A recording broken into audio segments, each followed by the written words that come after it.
I'm here at 58 Industries. Today we're going to go over installing our extended top hat.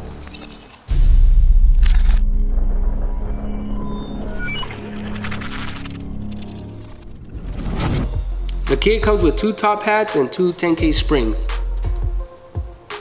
The only tools you'll need, 5mm Allen key and 19mm wrench. You're going to start by removing the top hat nut.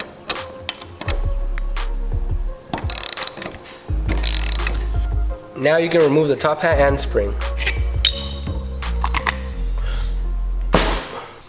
Now you can insert the new spring, leave the existing washer, pull the other one off, place the nut again. Now you're tightening the top hat nut.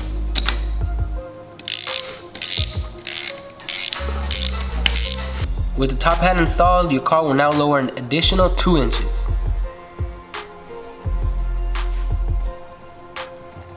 This setup applies to his Honda EF, EG, EK, and Acura DC2 and DA models.